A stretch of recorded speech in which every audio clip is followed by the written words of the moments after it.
So recent, just today attempts to post some 1 minute clips to Instagram.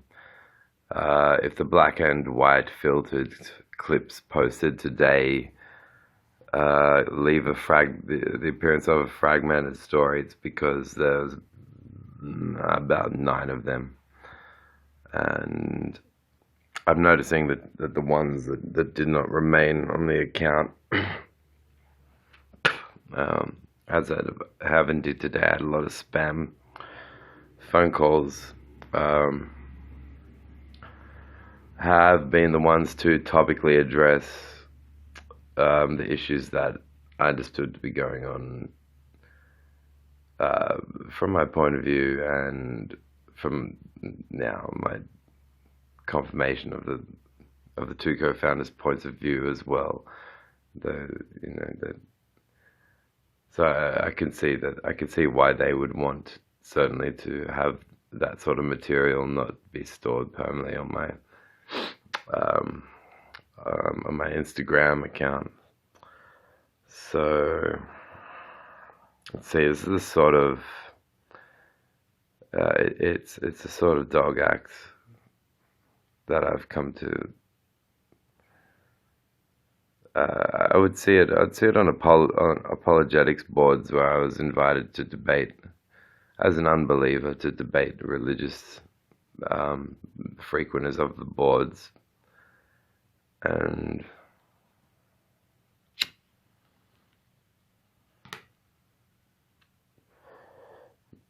that hypocrisy where they'll on the one hand put themselves on something of a pedestal, with references to how, while implying, of course, that I'm an unbeliever. They're not, and by the words, well, at least I have morals. Um, I have my morals. I've seen a lot of people, um, sort of bold, honorable duty because of their faith. Their faith, you know. But one of a nuisance component I talked about in the clips that didn't remain on the Instagram account was um, the circuit, the circular game of, you're back at work now, and can you wonder what ways we've pried into your private life, between today and our previous shift together, and yeah, I mean, as I said on the YouTube video, the Instagram video, I got completely accustomed to that. What I did get accustomed to, and where I was left, man, 3 minutes 40. It was a cause for concern, it seems, amongst management and up management, that I was into man's art, as I had this bloom of. It wasn't just specifically any particular art piece, but it felt like a bit of a rite of passage in a way, and it inspired me to DJ.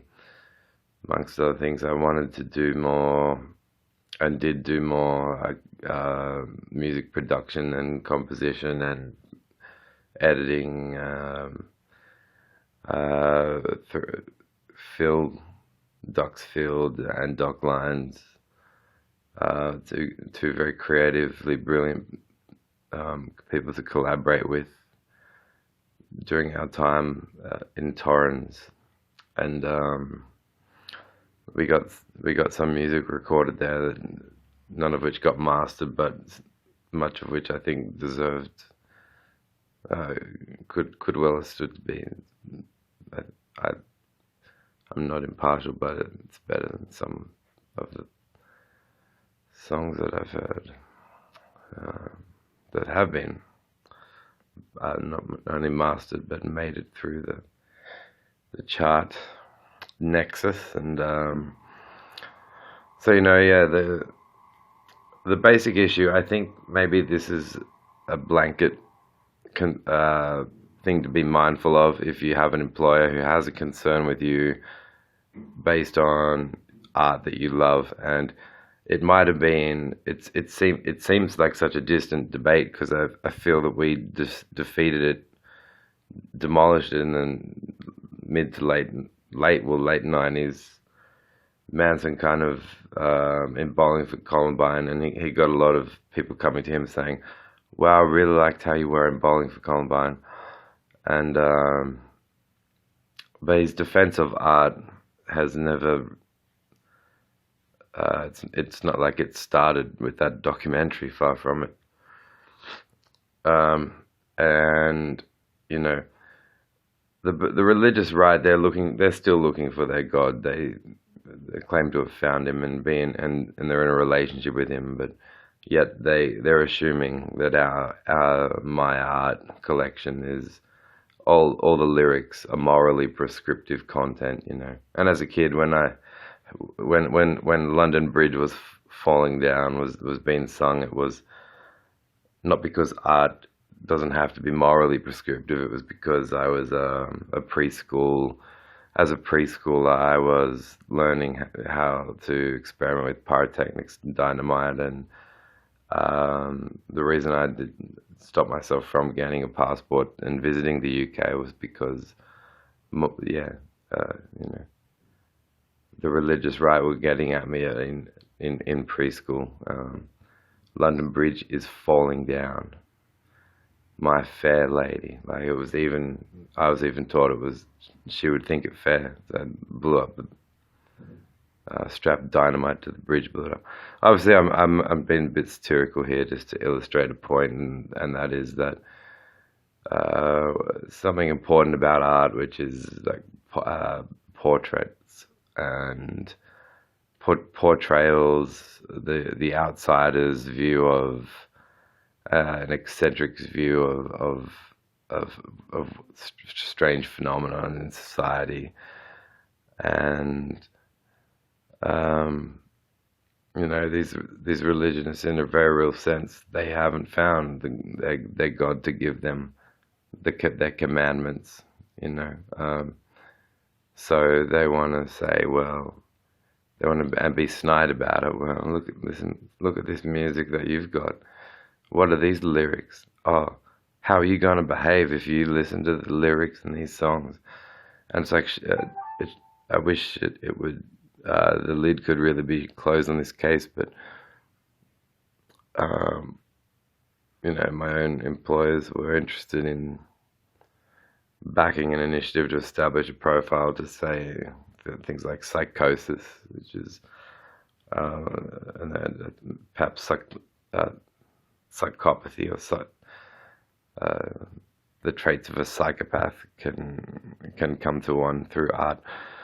And then learning that this essentially stemmed down to them not having the degrees and qualifications in any of these fields in which they were dabbling, but were dabbling in nonetheless, because it's still selling. It's still selling pharmaceuticals, isn't it? So, and the disaster, they're a disaster waiting to happen. Well, they're a disaster that probably had happened well before we had ever met, because of what they think they are spiritually called to do through Freemasonry. What they've never displayed or shown that they have any licenses for in fields where medicines get wound up getting prescribed. But you would sum it up in terms of logical fallacies and call it issue framing, or straw manning, where they make essentially a non-existing version of you to attack and have at, or create an issue where none exists, so that they can put it in a profile behind your back and make you out to be a person of concern. Um, the words of betrayal, the pair of them, they've got to do it together. I think they work well as a team, and their team betrayals. With Gary, he likes to wax the statement. I don't make the rules; I just play the game. Um, and he actually makes up a whole bunch of his own games with his own rules. And see, one reason I think if they delve into their private sector, but maybe they would like to take the time to delve into why and what sort of issues were going on, like in the Roe versus Wade kind of thinking when abortion debates sprung up. Is why did religious discrimination acts form? Uh, and why do I? And I'll tell you why I think that they are a poignant and important in a professional environment. Um, or the onus should be on capital chemists to say, well, we're a private sector. We are in fact a religious pharmaceutical chain. You will find upper management will take disapproval to you as you're employed as a pharmacy counter girl if you are not an adherent to a religious point of view. Now, I think, well, do I not look like I made a pretty good effort to cover the base of, well, shit, how am I going to make it in this world as a pharmacy girl in this world? But in terms of compromising my values and my philosophy, I wasn't prepared to go through similar motions as I experienced with Uniting Church Christianity. It represents itself as a non-denominational denomination, so that's it's a little oxymoronic from the start there. I was taught in particular the Old Testament represented an old covenant between God and man, and that at the time of the New Testament, God had made a new covenant between God and man, and that the ways of the Old Testament were to some extent put to bed, and that Jesus was the one to introduce all these new and enlightening ways to be. But I was never able to find anything documented. I found I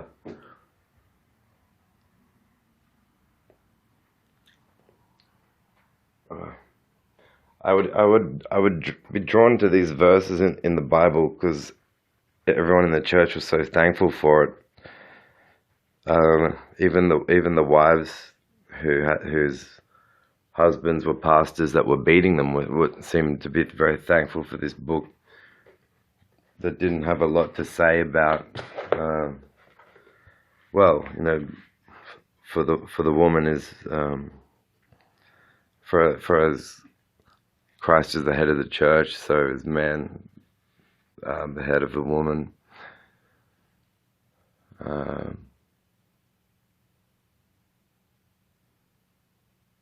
So yeah, the verse made no mention of her head, of the woman's head. I suppose that might explain why the woman beaters in that church didn't think they were really stirring the pot. But yeah, I could find no. In fact, not only did I not find anything written about God making some sort of new covenant in the New Testament, the New Testament just is an additional chunk of scrolls, text from papyrus, manuscript scrolls that add to it, so that it contains has more content than just the Torah or the Old Testament.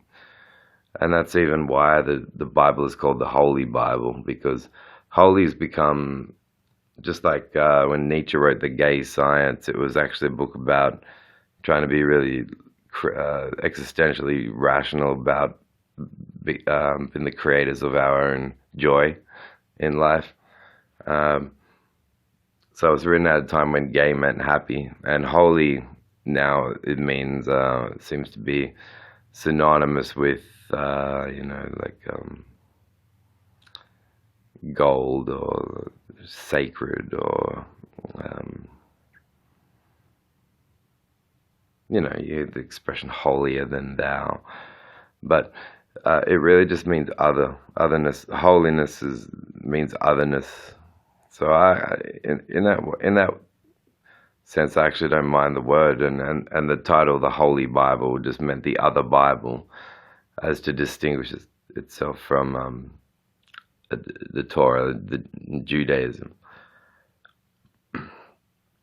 And so, no, there are words from Jesus instead saying, every jot and tittle of the law must be upheld. So I was finding these verses in Leviticus. The website evilbible.com is a beautiful, I really commend those guys. They did some great work putting together the index. It's a great ensemble of straight to the sort of verses that help you to help people that are religious and don't get why you don't love the Bible, to see how how you outgrew it. And so, yeah, but I was so thankful for this book, thought so much of it, that I just turn randomly to random pages, and I find Leviticus, remember, one afternoon, and both kidneys, I can't remember the verse reference, but the verse was both kidneys with the fat on them near the loins, and the coverings of the liver, which will be removed with the kidneys. So there was a tradition of signing like cards to wish people in the church well and blessings and stuff. And it was commonplace to often write a Bible verse for the person to look up, so they could, because you didn't want to take up as much space in the card as it would take to write the verse word for word. So you'd write the verse reference so they could look it up themselves in their own time. And I did that. Oh, Leviticus 4:9, I think, and it's part of a larger text that's talking about meat treatment. So yeah, I guess I don't consider that verse a particularly profound discovery, because it's when you get into Deuteronomy, and I do think Leviticus and Deuteronomy are very disgusting books. You see the trail, what grew from the woman being created from Adam's rib to help him when he was lonely, and getting more than a smack on the wrist for eating an apple from a tree of knowledge. You might as well say, she wanted to go to school, like she wanted to go to a girls' school. Yeah, and now look what you've done. You tried to get your learn on, and now the whole world's in a state of original sin. And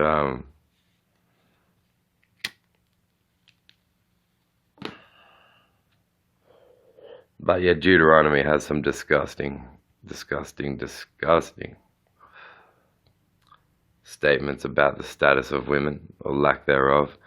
Rape, I don't think. There's a verse that if a man meets an unpledged virgin, so a virgin that her father hasn't pledged to be married to someone, and rapes, and the man that meets her rapes her, he must then go. He's essentially ruined a transaction here. So he's got to go and pay 50 shekels of silver to the woman's father, and then he has to marry her. And the penalty he has to pay for messing with this tradition is that he can never divorce her for as long as he lives. And that's in the book of Deuteronomy. There's a rape essentially in the Bible is not a crime that is committed against the woman. It's committed against, because women were seen as these temptresses. There was this element to a woman's character that if a man comes onto a woman, it was her fault, like in an aggressive way or in an unwanted way. She did it to him because the man didn't have any responsibility for his desires or actions or choices or anything. Yeah. So yeah, as Sam Harris puts it, the woman is only shame's vehicle. He calls her. If if you were to rape another man's woman, you didn't commit the crime. This is in religious literature and standards of religious literature. A crime or a rights violation did not occur against that woman. That was the raped woman. It was the dishonor brought up upon her man and his name, and and so she was only shame's vehicle. In fact, it's implied in the writings in Deuteronomy that like as if they're trying to say, well, come on, women, we don't have all day. If you're getting raped, you need to make sure. The verse it says something like, if a woman does not scream loudly enough while being raped, then she shall be stoned to death as an accessory to her own defilement. So it's as if to say, well, you didn't scream loudly enough, you brought it on yourself. This makes no allotment, doesn't really say much about, what if the man had gagged her as well? Well, then it's just too bad God has not he hasn't covered all his bases, thought of all his variables. So why would God's heroes on the front line and Masons, they know what matters, So evilbible.com is brilliant, but yeah, it's I'm trying to test and see, if it's the part in the story where the scientist has a hypothesis and is trying to falsify the hypothesis. And Jesus' sexual orientation is never defined in the they have to use to sell you a supernatural story, they have to use some elements of nature, but he was but a man, and yet he, rose Lazarus from the dead, cast out demons into a herd of pigs, healed the sick, raised the dead, walked on water, turned water into wine, and whatever. They didn't incidentally copy the walk through walls miracle, which was said to be a power of Apollonius of Tyana, who's another first century savior figure. There were many of them that would die on the cross and come back 3 days later, which is interesting because the Gospel of Mark's original and most authentic manuscripts make no mention of a resurrection whatsoever. It's an interpolation, which means that it was added. It means that the Bible that you're reading, if it includes I think it's chapters 16 verses 1 through to 9, where there is a Markian resurrection account, there'll be footnotes, I think you'll find in those Bibles saying, well, the oldest and best manuscripts contain no mention of these chapters, which is to say no resurrection in the Gospel of Mark. And that plays into how Matthew and Luke build on the story, because they were already in possession of Mark's Gospel when they wrote their own, and then John comes in later. In John's Gospel, it's the one that I think inspires all the flyers and slogans and banners, and he loves you this much that he spread out his arms and died. No one, it does the head in, because no one been executed unjustly, albeit it would seem if you critically study Mark's Gospel, chapter 12, the accusatory question and those verbal exchanges. No man been executed by the state is at the same time making the metaphysical initiative to save the world, sacrifice his own life. They've been executed by the state. That's a state execution. show the man. This is how an antichrist see it. I see it as an antichrist. It's like saying, can't you show him some respect? And yeah, so I sort of see this hypothesis pertaining to summing up the Bible as a whole, which is like state of origin and two teams. Oh, that's not a good analogy because there wasn't really an adequate. I wonder what it did inspire in it. If Jesus was, they seem to be amazed. He was so loving. He's had women disciples. He was showing fair treatment towards women. It seemed than the rest of the New Testament mentions, and certainly that anything in the Old Testament mentions.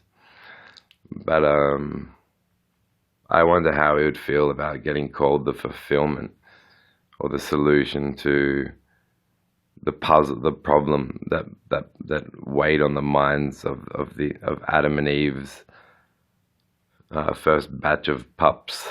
They really make an inbred description of themselves too. Because yeah, I see. So the hypothesis is this: that the Bible essentially goes, okay, rah, rah, rah, we're aggressive, and we're from a garden of incest, and Adam and Eve had sons, and then the sons had to have babies with Eve, their mother, and then that next generation of sons and daughters all had to impregnate each other, or the race would have not survived. So we're the inbred squadron, and so let's kill all the bisexuals. So I see it as inbreds versus bisexuals, and that's yeah. The parsimony of it is, it's a tragedy, and it's tragedy. But there are books on this topic now where this topic's being explored. One's called "Why I'm an Atheist Who Believes in God," and it sounds a bit like the counterpart of Bishop Spong and what he's tried to do. So I'll probably end up with a view of wanting to debate the author of this book too. But so this idea is nothing new. That Jesus was perhaps a persecuted bisexual in the first century.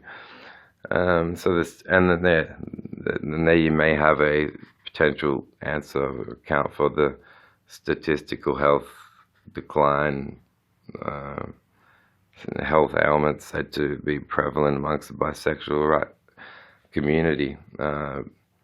Is there a connection there between the attrition and the advance of the religious right as it tries to change the lives of of members of the bisexual community? And if that's the case, then do they not deserve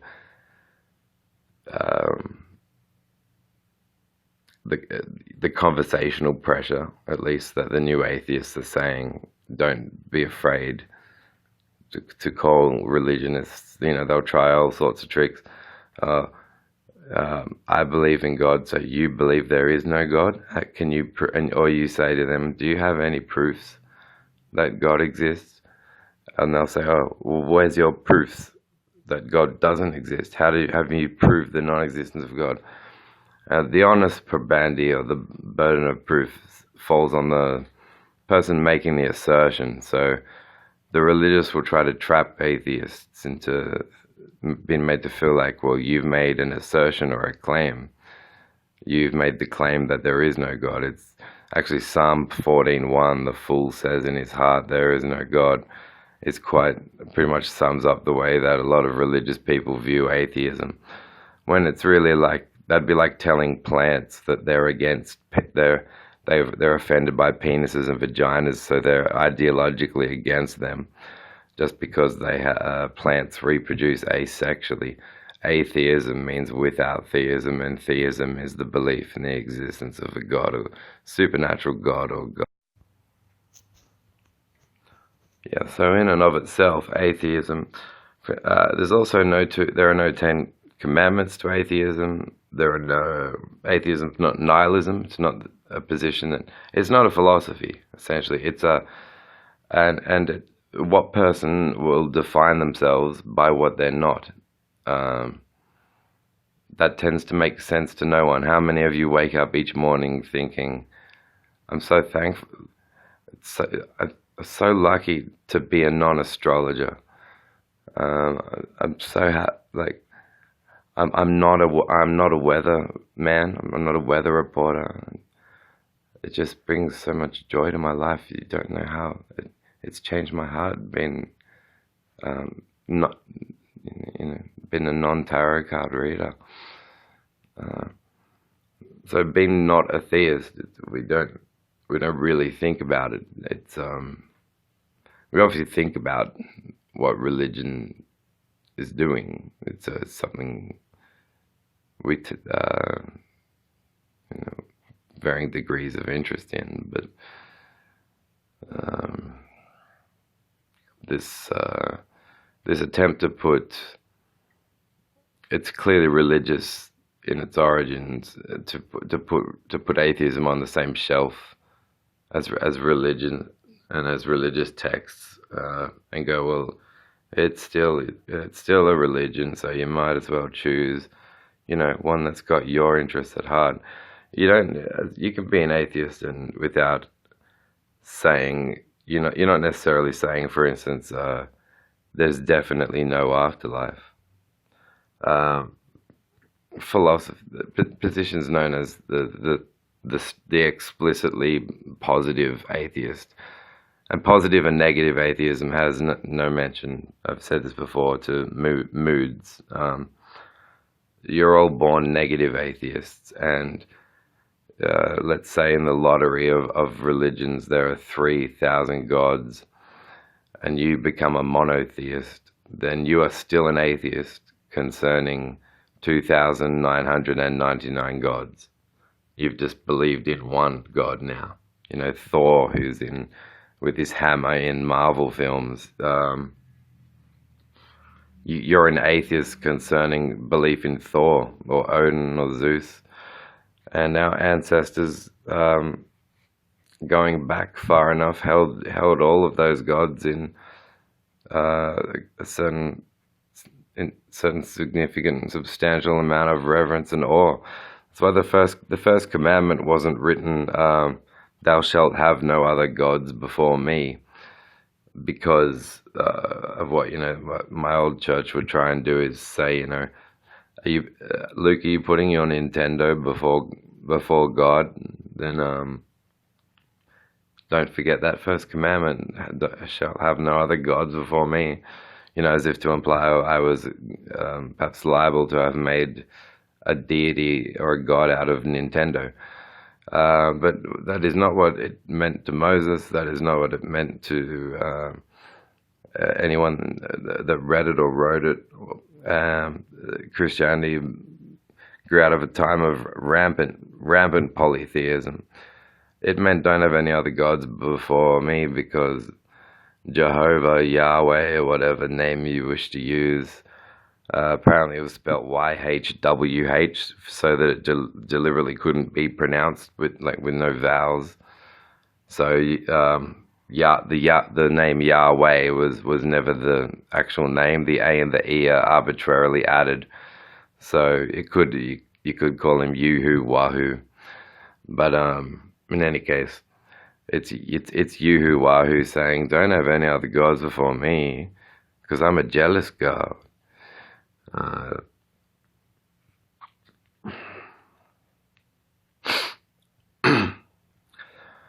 And I'm having a cigarette.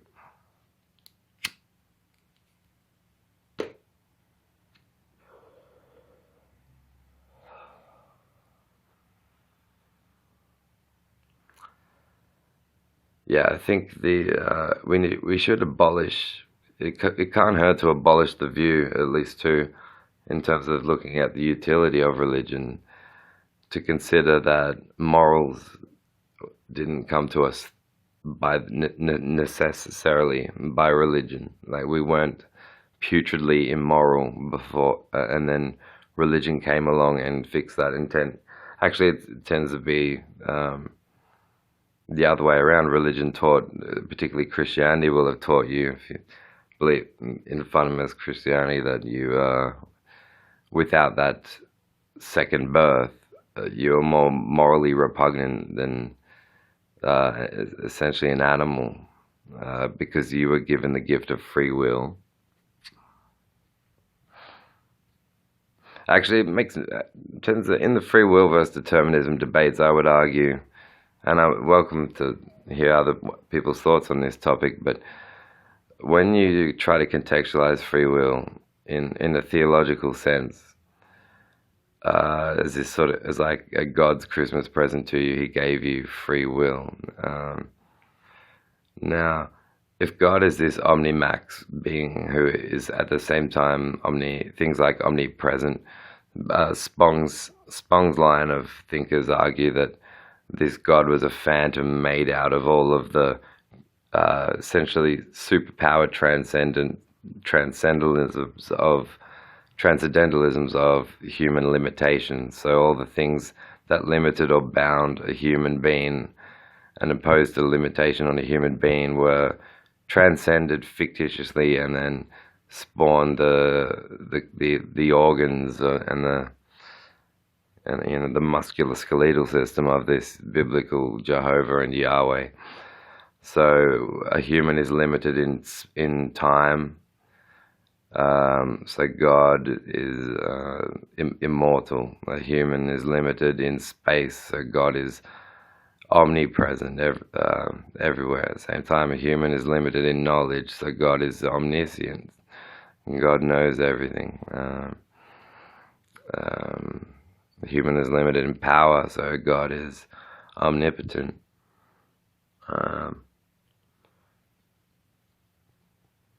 Human is limited in ability to care.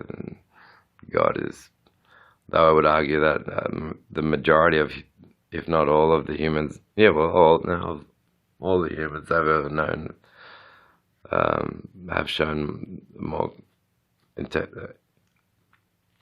pardon me, consistency and integrity in being loving than the character of Yahweh. In the book of Job, he is particularly pathetic towards Job and the 10 children of Job's that he kills, and then but he makes it up later because he gives Job a second batch of another 10 children after asking him, "Where were you when I laid the foundations of the earth?" Whatever. Ask a stupid question. Yeah.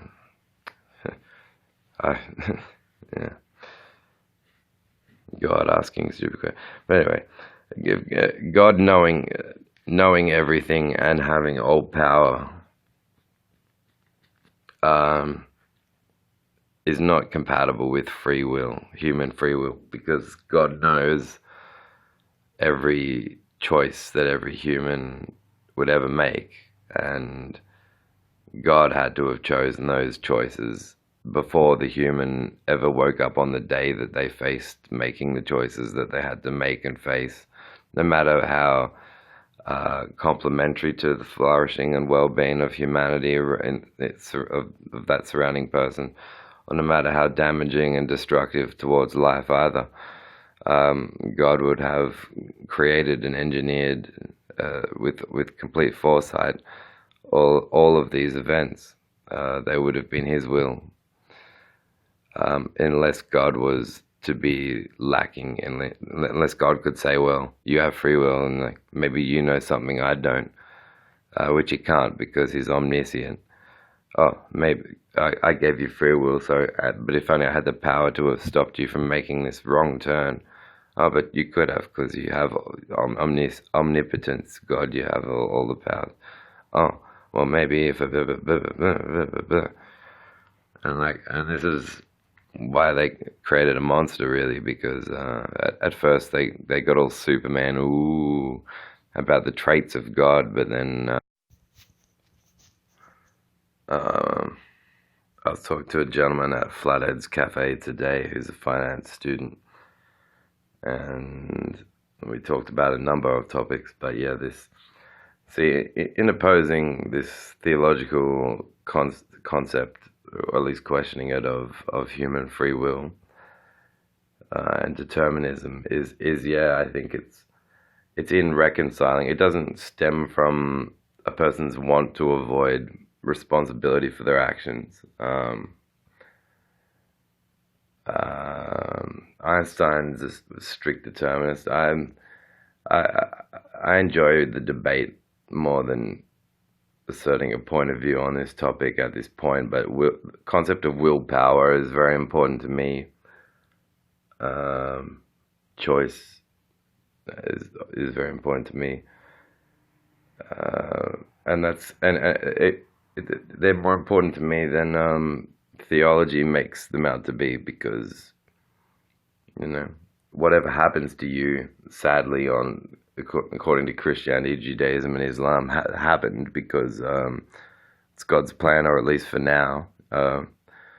See, gratuitous evil committed by man towards other men, they will say, well, that's, yeah, sorry, don't point the finger back at God about that one, because He gave you all free will.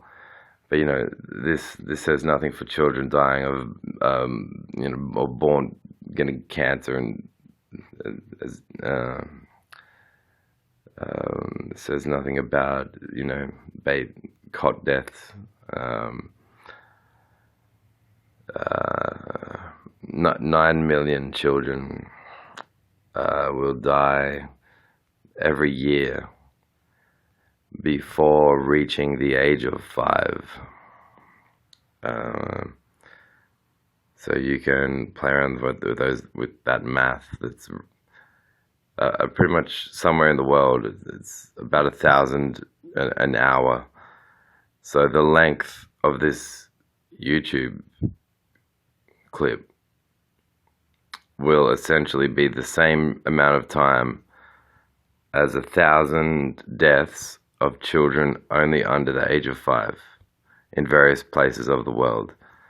Now, can you think about their parent, can you think about the families and the parents of those children? Can you think about them, how they would be praying to a God, believing in God, praying desperately, and their prayers will not be answered.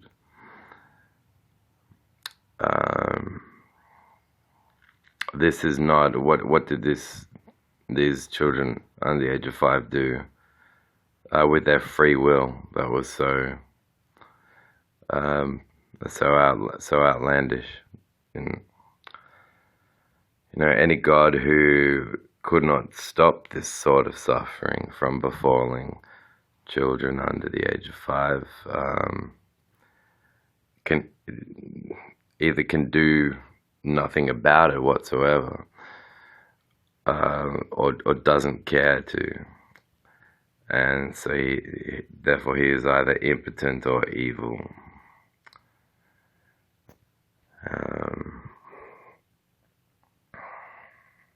Yeah.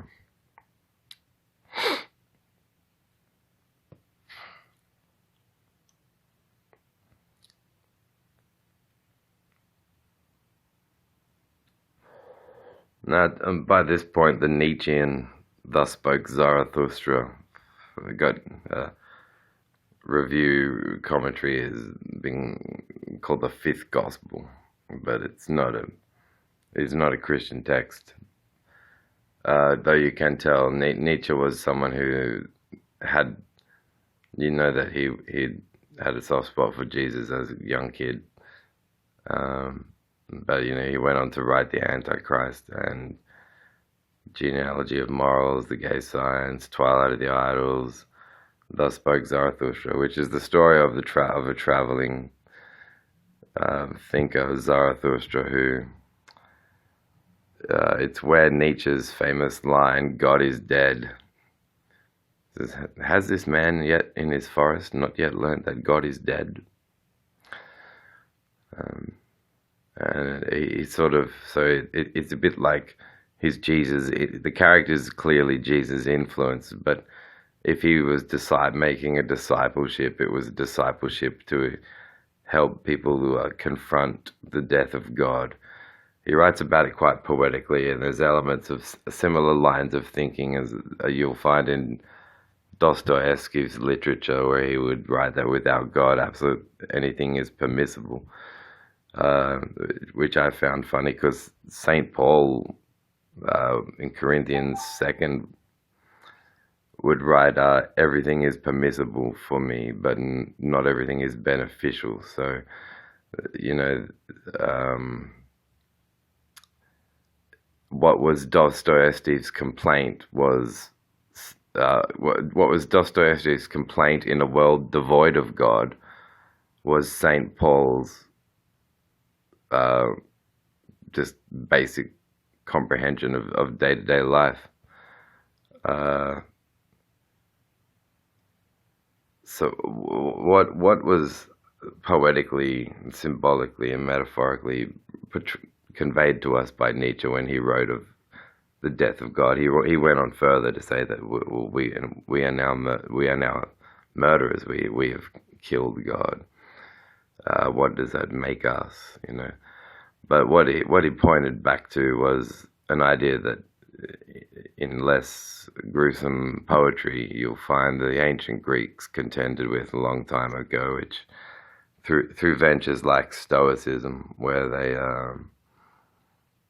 essentially realized that it fell on mankind itself to build the just society, and I consider the Greek culture to be beautiful. At the same time, approximately in history, where Christian crusaders were hooning along with this believe in this savior, or be burnt and tortured forever. The ancient Greeks were recognizing that we could do fine, be better, if we were free of the gods altogether. That's roughly the same time in history that these things were realized. You've got, at the moment in education here, it seems to be this dichotomy between the question is, do you want to send your children to a secular or a religious school? But why couldn't philosophy, just like social science is a subject at the high school level, why can't philosophy and a non-recruiting philosophy oriented mandatory subject where you will learn about a bit about what the various philosophers are perhaps best noted for what their most significant contributions have been to the world of ideas, the marketplace of ideas, and they're taught in a descriptive way where the student isn't expected to be a believer in any of them, or their disciple or their follower. We could have that, and I think that would be better than secular education and religious education. Because for me, I found that I enjoyed every other subject after getting into philosophy. My mind just woke in a way that I started to really go, damn, like, how much better would my assignments have been if I'd have fucking known about this philosophy back then. And almost out of time. Well, anyway. So, yeah.